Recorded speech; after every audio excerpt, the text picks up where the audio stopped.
ამჯერად მეორე მოხსენება და შემდეგ უკვე დავისვენებთ. ჩვენი სესიის მეორე მოხსენება არის ეკლესია სეკულარულ სახელმწიფოში. ვთხოვ მობრძანდეს პროფესორი თამარ გძელიძე, ილიას სახელმწიფო უნივერსიტეტის პროფესორი, რომელიც წარმოადგენს თავისი პიროვნებით და თავისი საქმიანობით აკადემიური და საჯარო საქმიანობის შერწყმას რელიგიისა და პოლიტიკის ურთიერთობის განზომილებაში. Შემიძლია 2 წუთით წარგიდგინოთ. თამარი ჩემთვის საამაყოდ აღარ ვიტყვი, რამდენ 10 წლეულიანი მეგობრობა გვაკავშირებს, რომ არ შევაწწუნო დარბაზი. ქალბატონ თამარს აქვს ის საფუძველი, რომ მან ასაკიდან გამომდინარე, კარგად მახსოვს მისი კვლევები ქართული ქრისტიანული კულტურის განზომილებით, უმნიშვნელოვანესი კვლევები, სადაც მან შეისწავლა ქართული შუა საუკუნეობრივი ქრისტიანული ლიტერატურა, სწორედ ქრისტიანული კუთხით.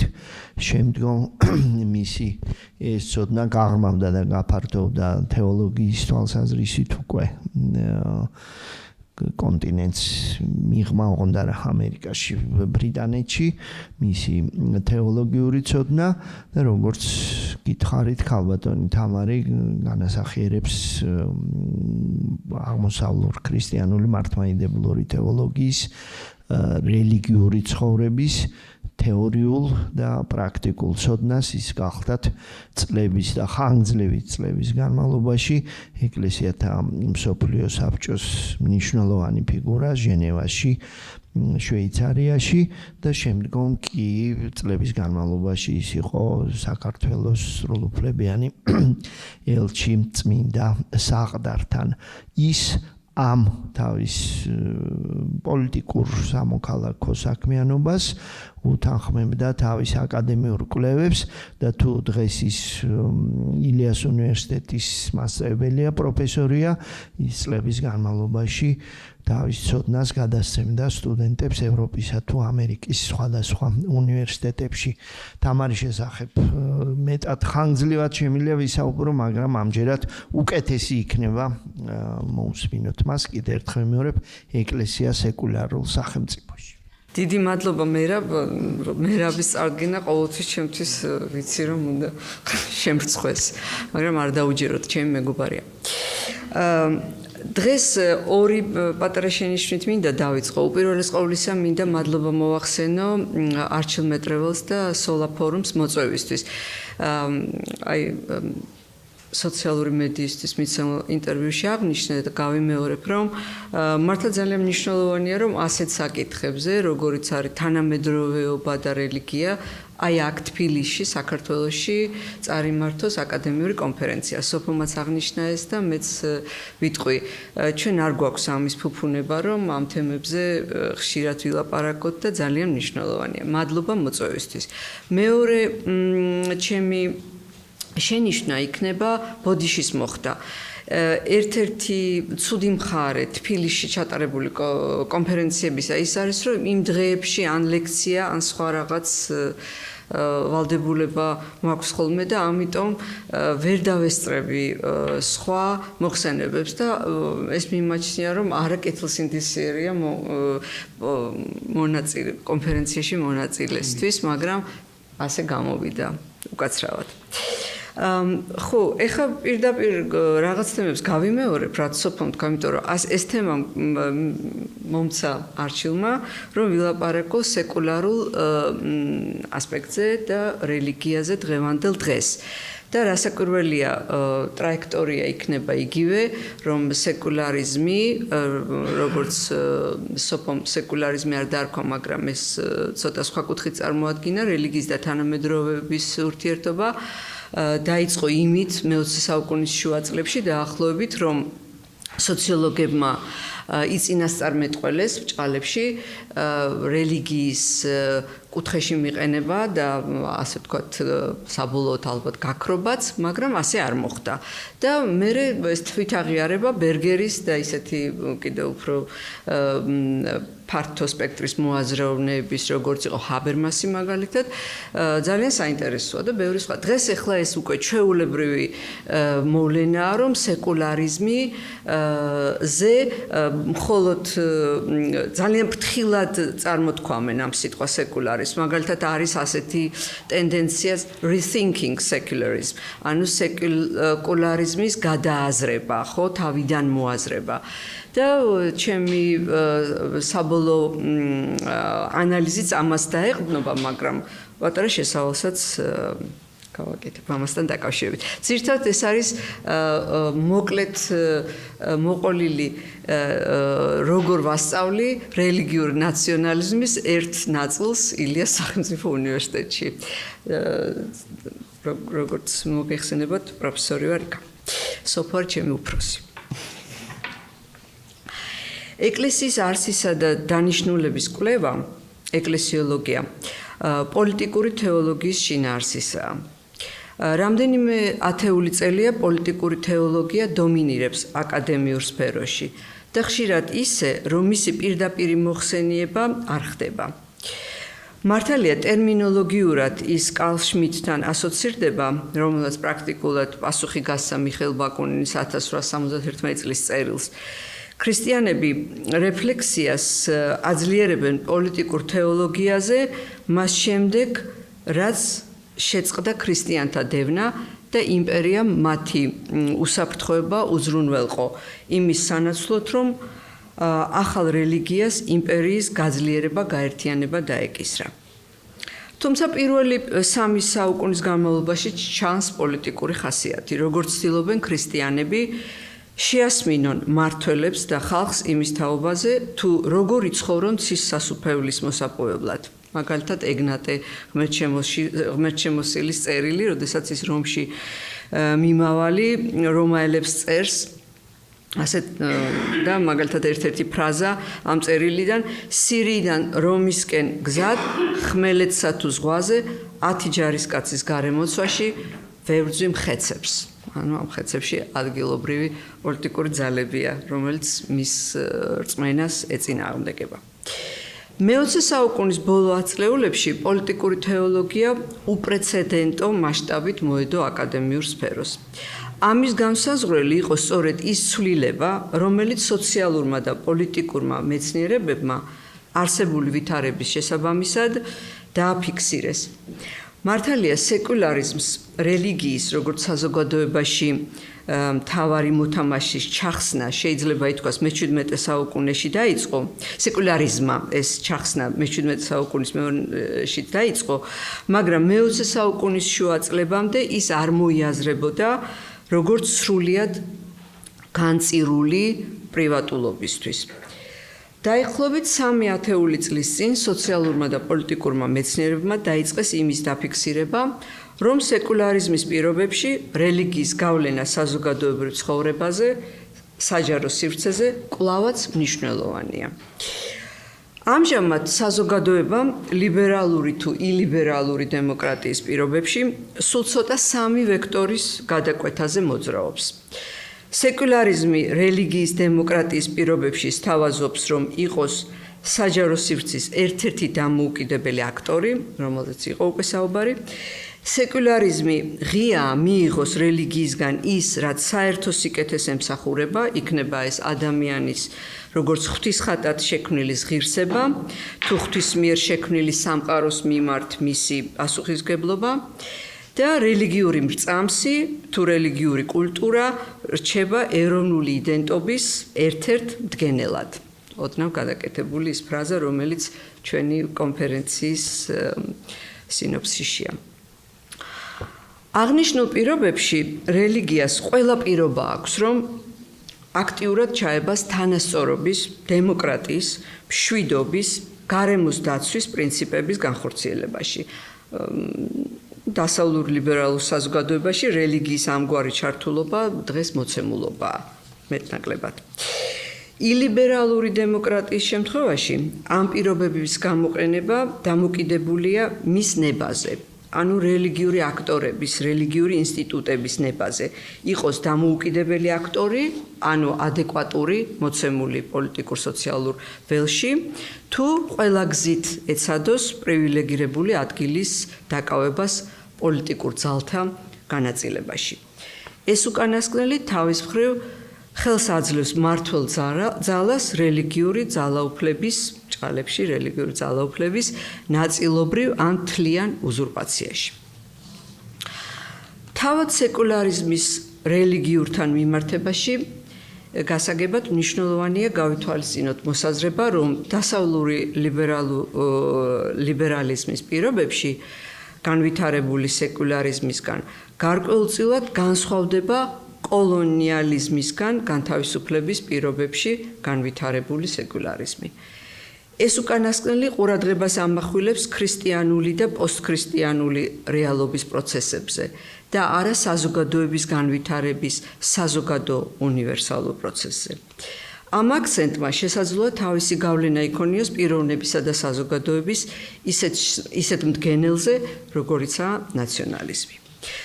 რა გამოიკვეთა უკანასკნელი ათწლეულების განმავლობაში სეკულარიზმის განვითარების მიმართულებით.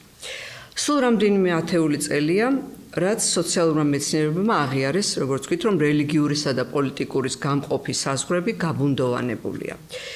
დასავლური ლიბერალიზმის კონტექსტში გართულდა იმის მტკიცება, რომ სეკულარულ სახელმწიფოში რელიგიას საერთო არ აქვს საჯარო სივრცესთან თუ პოლიტიკურ ცხოვრებასთან. მართალია უკანასკნელი 200 წლის მანძილზე რელიგიურმა თანდათან კერძო ხასიათი მიიღო და განსახელმწიფოვდა. მისმა გავლენამ პოლიტიკურ ცხოვრებაზე შინ თუ გარეთ სახელმწიფო ახალი გამოწვევების წინაშე დააყენა.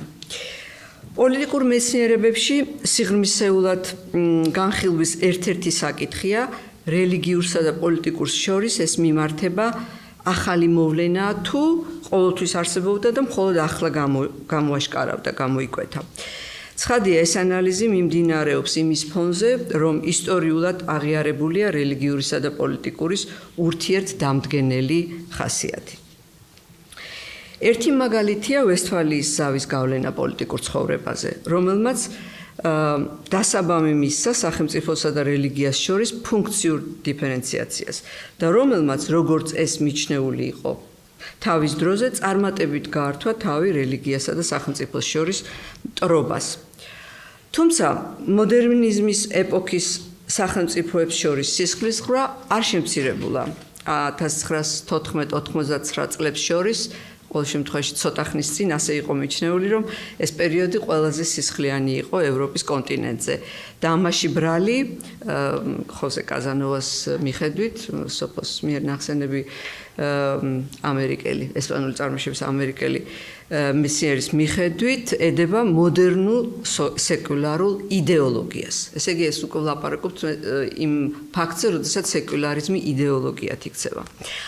ამ იდეოლოგიის მიხედვით საჯარო სივრცეში აღმოჩენისთანავე რელიგია სახიფათო ხდება. ამდენად ვესტფალიის ზავის მიერ იმგვარი საერთაშორისო საზოგადოების შექმნა, რომელმაც ევროპის საერთაშორისო ურთიერთობებში ნორმატიულ განსხვავებულობას მისცა დასაბამი, მეტწილად მითია. მაგალითად, ვესტფალიის ნორმატიულმა განსხვავებულობამ განსაზღვრა რელიგიათა იერარქიის ევროპული იდეალი. რელიგია კი არ ამოიძირკვა, არამედ სეკულარიზაციის პროცესს დაუქვემდებარდა. დაექვემდებარა, ბოდიში. Excuse my French. ხოლო საზღვრებზე ორიენტაციით სეკულარიზმმა ხელი შეუწყო ნაკლებად მძლავრის, მეტად მძლავრზე დამოკიდებულებას. გვიანდელი სეკულარიზმის ან პოსტსეკულარიზმის ორგვარი შეფასება არსებობს. ერთი ამ ტერმინის დესკრიფციულ მხარეზე ამახვილებს ყურადღებას, რომლის მიხედვით მოდერნული ინდუსტრიალიზაციის ეპოქაში რელიგიამ რეზისტენტულობა გამოიჩინა ემპირიულად არ გამართლდა რელიგიის გაქრობა ან კუთხეში მიყენება. ხოლო მეორე თავად სეკულარიზმის რადიკალური კრიტიკაა. დემოკრატიის, თავისუფლების, თანასწორობის თუ სამართლიანობის დაცვა არც თუ ისე იოლია ექსკლუზიური სეკულარიზმის პირობებში. პირიქით, როდესაც სეკულარიზმი იდეოლოგიად ყალიბდება, შესაძლოა გახდეს იზოლაციის და ძალადობის წყარო. დღეს სეკულარიზმის პირობებში საჯარო სფერო პირადულთან შედარებით პოლიტიკურად უფრო მნიშვნელოვანია. მიუხედავად ამისა, სეკულარიზმის გავლენით რწმენის გარდაუვალ გაქრობას ადგილი არ ქონია. ამ ფენომენის არამყისიერმა გააზრებამ ინერციით რელიგია სოციალურ თუ პოლიტიკურ მეცნიერებებში არასათანადოდ გაითვალისწინა. მხოლოდ 2001 წლის 11 სექტემბრის მერე დაიწყეს დასავლეთის განვითარებული ეკონომიკის ქვეყნებმა რელიგიის გადაფასება საერთაშორისო ურთიერთობებისა და დიპლომატიის ჭრილში. პოლიტიკასთან რელიგიის გადაჯაჭვულობა არ ახალია. მართალია სეკულარიზმის ფონზე რელიგია არ გაქრა, მაგრამ საჯარო სივრცეში ნაკლები ადგილის დაკავებამ გააჩინა ეჭვი, რომ საჯარო დისკურსის საგანი აღარ დარჩებოდა, აღარ იქნებოდა. თუმცა როგორც ჰაბერმასი ამბობს, რელიგია თავად წარმოადგენს საჯარო განსჯის ერთ-ერთ წყაროს. ამიტომ საჯარო განსჯისგან რელიგიის ჩამოშორება ნიშნავს საჯარო სივრცის მოწყვეტას იმ ტრადიციისგან, რომელმაც მას სიცოცხლე მიანიჭა.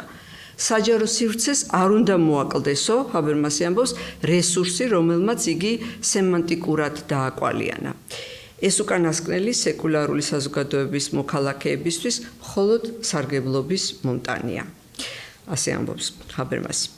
ლიბერალურმა საზოგადოებამ საუკეთესო შემთხვევაში თავი უნდა არიდოს რელიგიისა და პოლიტიკის განცალკევების ფსიქოლოგიური წნეხის თავზე მოხვევას მოქალაქეებზე, განსაკუთრებით მათზე, ვინც მორწმუნეა.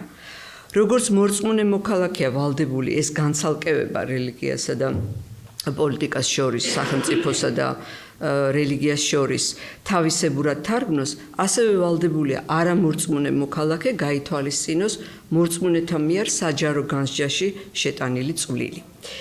ამ მხრივ სეკულარიზმის გადააზრებას სამოქალაქო საზოგადოებისთვის პრინციპული მნიშვნელობა ენიჭება, სადაც რელიგიის მიმართ სკეპტიკურად განწყობილი ადამიანები და მორწმუნეები საზიარო პრინციპების შემუშავებას ცდილობენ.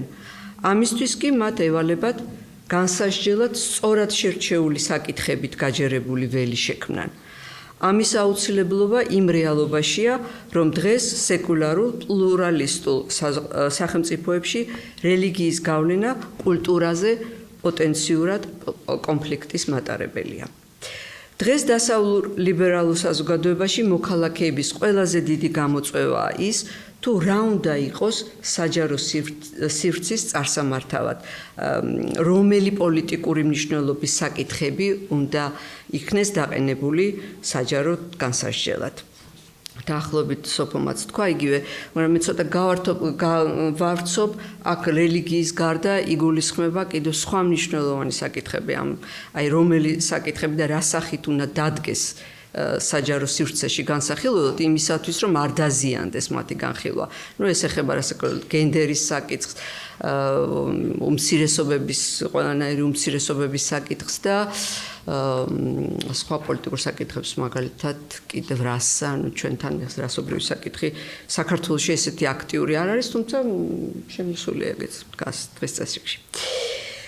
სად შეიძლება ხედავდეს დღეს თავის მთავარ ადგილს მართლმადიდებელი ან ნებისმიერი ეკლესია საქართველოში? უპირველეს ყოვლისა, ეკლესია საჯარო სივრცეში წარმოდგენილია მორწმუნეებით, მრევლით. ისინი საზოგადოების ყველა სექტორში არიან. მათი როგორც მორწმუნე მოქალაქეების ინტერესი მჟღავნდება პოლიტიკური ცხოვრების ყველა სპექტრში. სეკულარიზმი მათ აძლევს შანსს ყველგან წარმოადგინონ საკუთარი ინტერესები, როგორც რწმენის მატარებელმა მოქალაქეებმა. ამ შანსის ხელიდან გაშვება დაუშვებელია. მადლობა.